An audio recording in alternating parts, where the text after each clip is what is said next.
Hello all, my name is Fearless, and to my left is my buddy Matt.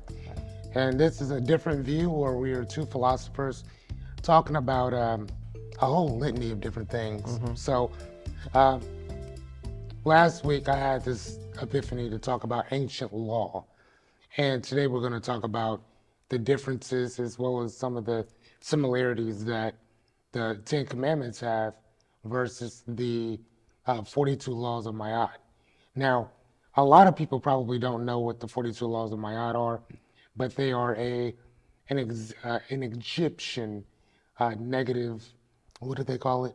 Negative confessions. Negative confessions. So if the Ten Commandments that were given to Moses on the hill or the mountaintop of Mount Sinai says, thou shalt not do this, and thou shalt not do that, and it's kind of yelling these things at you to not do these things. The 42 laws of Ma'at are way more calmer. They're more of a peaceful coexistence among the people. So it's instead of thou shalt not kill, it's I haven't killed anybody. Instead of thou shalt not bear false witness, the Egyptian said, I haven't been dishonest. Yeah, I haven't lied to anybody. like So you're supposed to look back once you die, right? And when your heart's being weighed on yeah, the scales of the feather and all that. on the feather, And yeah. if you can say all these 42 things, I never killed anyone, I never made anybody cry, Cry, I never, right, which is yeah, I kind never of right. disrespected the God, all Not this at all, stuff. not at all. Then now your heart is supposed to be light enough to pass, right? To So pass through, yeah. But I like that. So when we were talking about this, I like some of the stuff that you had talked about, the Ten Commandments, kind of like that screaming type of thing, as opposed to the 42 laws, where it's like more of a personal inner reflection, like you said before, yeah, of that this is kind of not only for myself, but for those in my tribe as well. And the one thing that I want to bring up to at least to the viewers is that in the Bible it states that in Acts 17, 22 to 25, is that Moses was learned in all wisdom of the Egyptians. he's like So an he would have Egyptologist. known about the 42 laws of Ma'at because they pre-existed Moses 1,000 years before him. So he would have already known about these things. So it's always been kind of like a question to me, which is number one, how is it that we know more about the Ten Commandments than we do the 42 laws? But then it also evokes the question, uh, what happened to the 42 uh, confessions that we don't really utilize them today, which are way more specific driven than the Ten Commandments are, because the Ten Commandments are very, very vague. They're specific and vague at the same time. Well, those 42 negative, you see kind of a lot of repetition in them. You do. You know, I haven't stolen grain. I haven't stolen God's property. Right. I haven't stolen anybody's land. Like there's a little bit of repetition there. So. Right. But I mean, but maybe the Egyptians kind of thought like, we should probably kind of put like not just grains, but we should also kind of put land too, because because the land is one thing, right? But what's on it is something totally different. So livestock, Yeah. maybe you don't have the seeds this year, and I do. I haven't taken your seeds. You know what I'm saying? So not only have I not taken your land, but I haven't taken anything that sits on top of it either. Right. Right? As opposed to Yahweh is like, bro, don't stop stealing stuff. Yeah. You stealing it. Yeah, look at the done with mountain it. with the fire and smoke. And Oh yeah, like seriously. I mean, God has to make an amazing entrance. theatrics. Yeah. Pretty intense. I mean, which I'm just saying. I mean, which kind of leads to, I mean, Hollywood being created by certain individuals. I mean, I totally understand the theatrics. So I'm just saying, yes, it has to be lights, camera, smoke, action, bellow from the mountaintop. I mean, and then he comes down the mountain after being gone for however long. Everybody assumes he's dead, so they're chilling and hanging out and having this big bonfire, which again, a lot of different people speculate on why they were having the fire. Because one individual, one philosophy that I'd read before stated that they were talking about the bull, and apparently at that time it was the ram's time or whatever. So you have to blow the ram's horn, which talk about a totally different age at that point. Um, and then other people just like, it's some of the stuff that we talked about last week or last time, King Solomon, where he was talking about in Ecclesiastics about this ideology that we have about holding on to materialistic possessions. Well, so the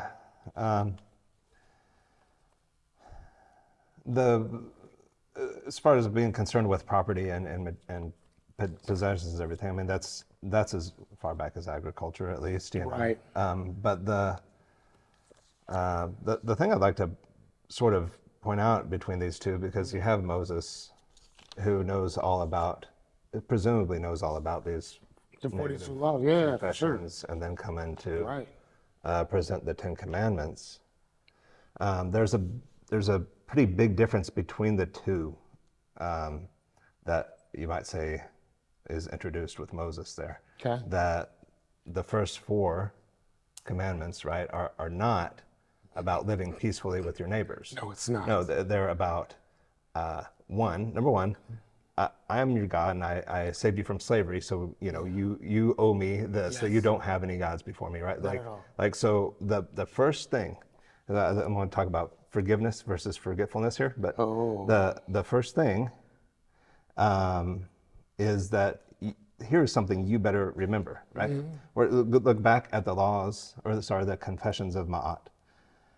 You have, frankly, nobody can fulfill all of these conditions, right? Like that's something we all kind of know at this point. Nobody gets all those things correct all the way to death, Not right? at all. Correct. But it's conceivable that someone might forget doing some of these things, right? Right. Well, if you,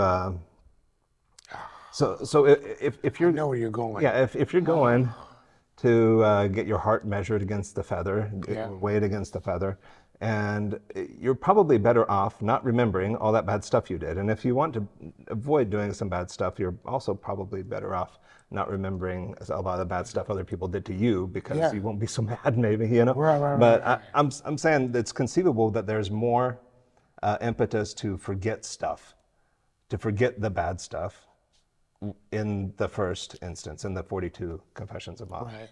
where with the 10 commandments, it starts with you will not forget. You will not, right? And what's more, these are upheld by, we go on in the books and a series of sacrifices and things that you have to do to remember all of this.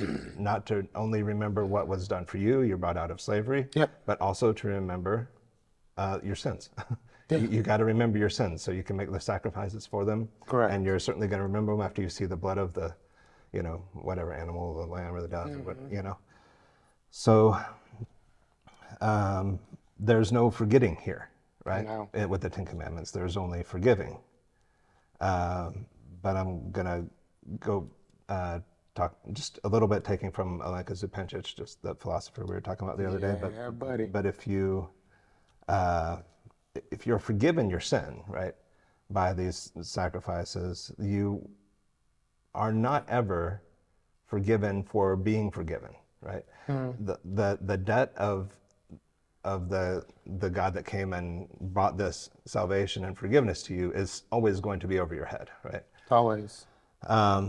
So in Christianity, you see it with the cross is always before your face, like that symbol is everywhere, right? You're always reminded of it. You're never alleviated of that debt. Right? Never. And so here, that's why I kind of point out, step 1 in the 10 Commandments is, God, brought you out of slavery, out of Egypt, right? You never forget that, right? Right. And regardless of what type of polytheism you have, it is only me.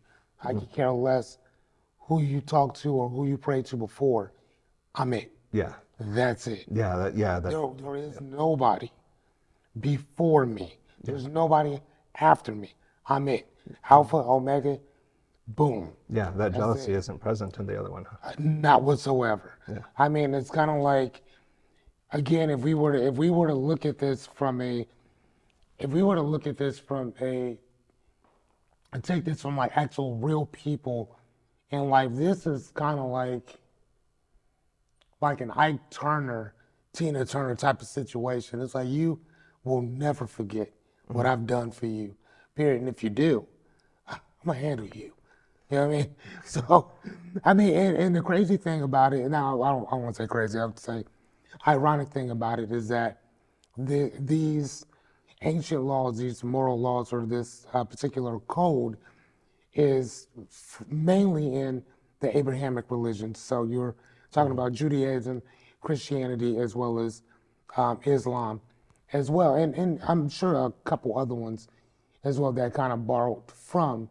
But this is also what created a lot of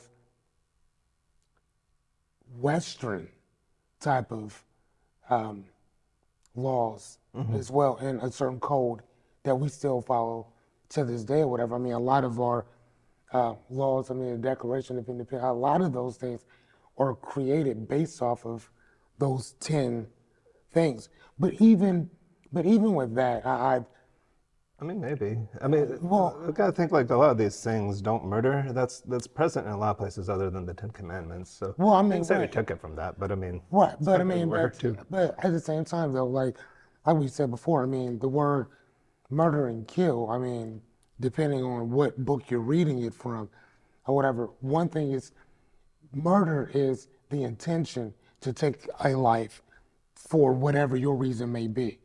But you have to kill something in order to eat it. So, I mean, it's not the same.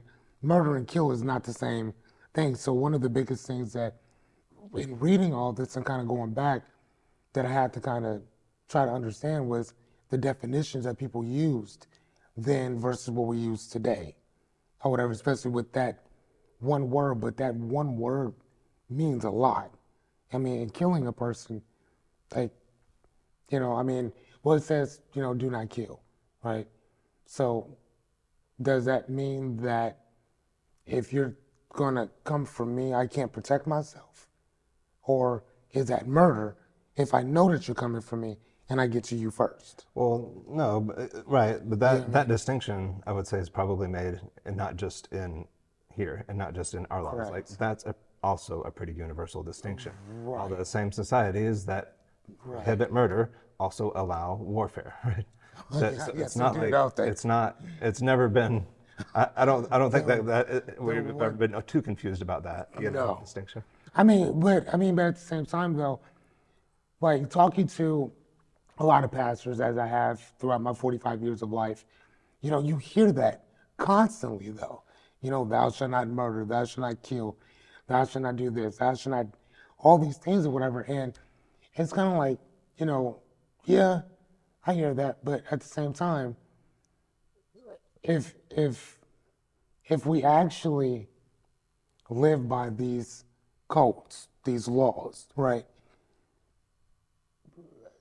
Most people probably wouldn't be here. You know what I mean? So like, and I'll give you an example.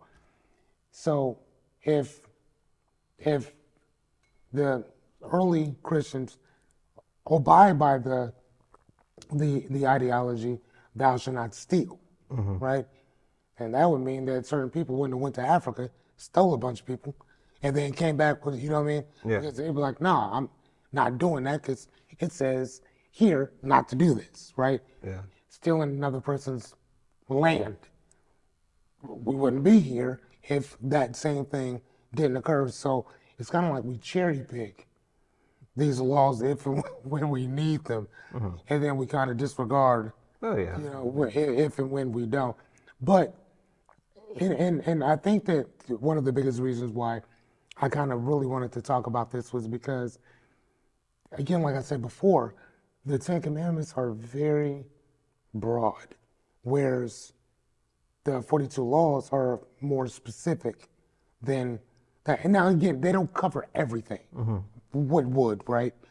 But to know that that these 42 laws are going to help you, and not just you, but help us collectively, then it kind of goes back to the whole idea of how the Ten Commandments would have come into existence in the first place if you already have Maybe. something that guides it. You know what I mean? Yeah. So then, therefore, again, if Moses was learned in all things Egyptian, especially their wisdom, then there wouldn't have been any slaves in Egypt at that time neither. Yeah. So, you know what I There mean? wouldn't have been any slaves? I mean, well, no, not based on the 42 laws. Oh. It wouldn't have been like at all, right? I mean, at least that's how I I. didn't say prohibiting slavery, if that's what you mean. Well, no, hold on. So I mean, like, hold on, where we at? Hold on. Well, so, you can say that a lot of these things would be done to slaves, but also presumably Egypt, like a lot of other societies, would have a distinction between what you do to another person, right? another Right, person in your society versus what you would do to a slave, right? They usually allow you to do things to slaves that they don't allow you to do to their own citizens, right? So yeah, so I think that what I was looking at more or less was the violence as well as the transgression against certain laws as well, or whatever. You know what I mean? So again, you wouldn't have that particular thing in that region. I mean, at least, and again, I mean, that's based on some other stuff that I'd also read as well, whatever. But again, even stealing people, I have not stolen anything. So if a person doesn't want to leave, that's still theft. Right. You know what I mean? So I guess that's how I agree. I just don't take it from know there. that they saw it that way. Good That's point. all I'm saying. Good point. Yeah, you got a good point on that. I mean, but that's always how I'm looking at like certain things of like, if you know this is wrong in this situation, then why would it not be the same? Why would you not keep that same energy in everything else? You know what I mean? But again, as philosophers, that's how I'm always looking at stuff. Yeah. You have to look at it from, I can't just look at it from that one little thing. I have to kind of micro and macro kind of go into it, whereas you break that stuff down, which is why we're here. Yeah. Because you always break stuff down. So, I thought an interesting thing about incurring these debts, again, debts? because if you are going to your death and you don't, death. you don't Okay. remember having committed adultery, for No, example, not at all. then hey, you're okay. Your heart's probably okay, but in the Ten Commandments, consider that last one, that you don't covet your neighbor's house or his wife Yeah, for sure. or slaves or ox or donkey or anything else. The thing is, you're not supposed to just not take things. You're supposed to also not want to take things. Well, when does this stop being coveting? Probably when you have the money to buy it. Presumably you can think about, maybe I want that guy's donkey so I can buy it, or whatever. But Or seeds. or seeds, right? Or seeds. Yeah, but the thing is, for this, for the Ten Commandments, there's this, not only the jealousy of monotheism, right, which operates by a rule of the least tolerant wins. Yeah. And that's a Nassim Taleb idea, I think. If you and I are at a barbecue and we're cooking on the same grill, and you say, I do not do hot dogs, then then presumably I will leave hot dogs off of this grill and we will have something else, right? So the least tolerant sort of makes the rule there a bit, which is kind of how monotheism tends to work, is like, I don't tolerate other gods. Well, I do. Well, guess who Right. wins, right? Right. So, but that's kind of old news, I think. But the idea here is that you're something of a debtor from the Always in debt. from the first rule. Yep. So when you have when you are a debtor, you're supposed to, in this case, that last commandment, first commandment says you are a debtor. Last commandment says think like a debtor. That is, don't think like somebody who has enough money to buy your ox. Now, this might be reaching a little bit if you take it in broader context, but think about like if don't think like somebody who has enough money to buy the other person's ox. That is, don't look at their ox and say, "Man, I want that." Think of yourself more like a debtor who will never have their ox. You know, you're not allowed to covet your neighbor's stuff. Well, and I know a lot of preachers would get on to me about covetousness versus desire to buy things and whatever. I know, but I do want to point out that there is an inherent like debt here, and that you are not only supposed to act right, not murder, commit adultery, steal, bear false witness.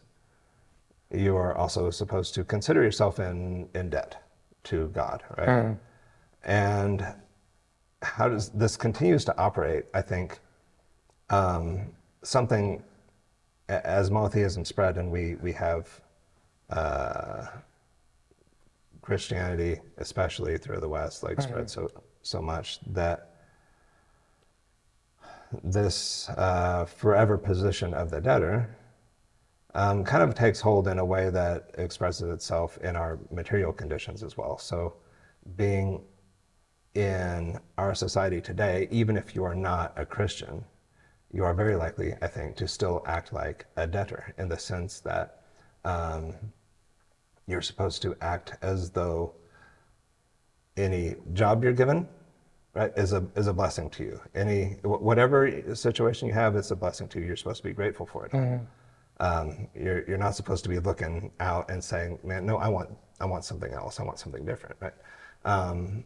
And I think we're kind of taught this. Like I remember in school being taught, you are in the best time to ever be alive. Be right? alive, yep. Like never mind that the last century had been more slaughter, more inane, mechanical, horrifying slaughter, than any century before. Right. So never mind some of these details, right? You are in the greatest time to ever be alive. Well, I mean, there's some truth to that. Like probably if you're a woman giving birth, you are less likely to die from childbirth now. So it's probably a good thing, in some ways, obviously. Because So it's it's not like hand washing. Yeah, hand washing. Right. Right. Like there's something to it, Right. It's not just pure nonsense or anything. I don't mean that, but I do mean that you are supposed to, even in the way, even if it's not the best time to ever be alive, you're still supposed to kind of think that it is, or so sort of treat it like it is. So then would you consider that being the debt that you're here? Yeah.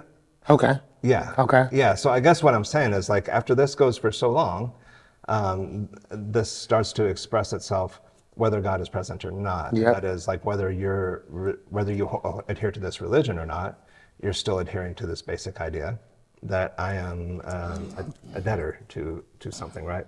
And I owe it to that something, to work hard, give my gratitude, have good work ethic, good ethics, treatment of my neighbors, and everything else. Right. I'm not saying that's bad per se.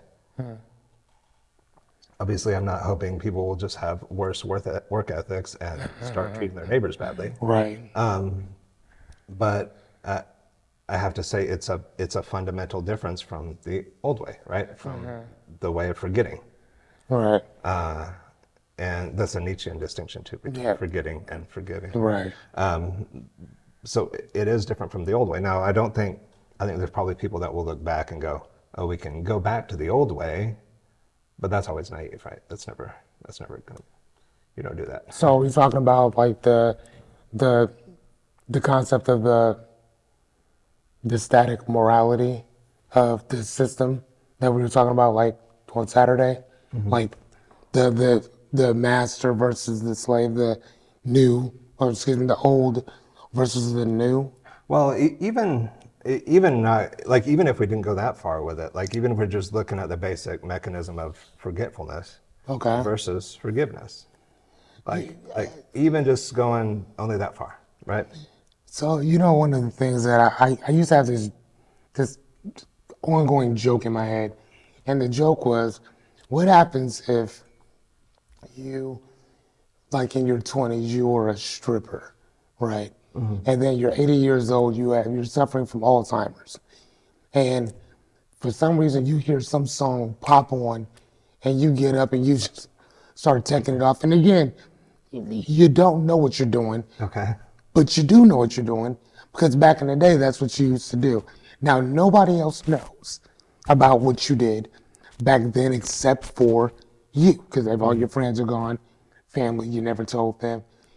And when we started talking about this, I started thinking like, dude, if a person were going through that, which again, I'm not making light of it by any means, I'm just saying like, we forget everything constantly.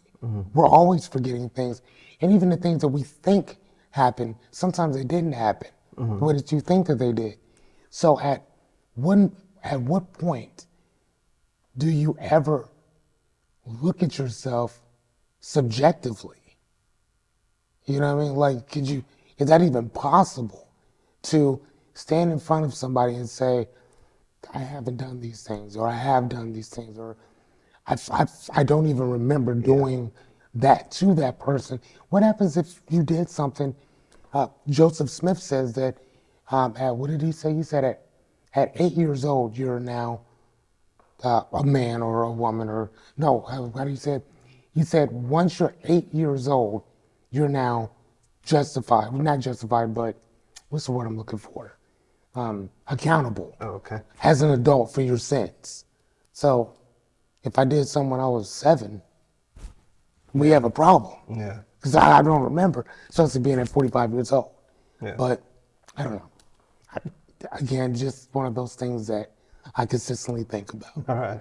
But so yeah, we'll think about it. We'll talk about it next time. Sure. Hopefully, if we remember. Yeah. Yeah.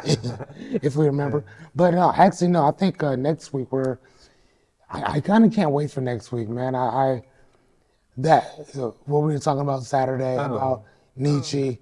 Yeah, we might start to get into Nietzsche. I think you might. It's a big topic. So it's No. little, you know. Well, like we said before, we'll just start off with the sayings that people know about.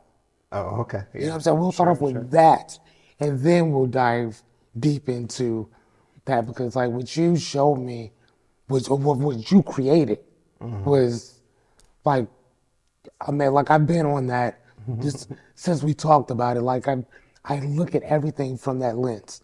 I will fill you in next time that you see us about what I'm talking about. But until then, my name is Fearless. I'm Matt. And this is a different look. Contact us on the ideal credits, all that good stuff, and we'll see you next time.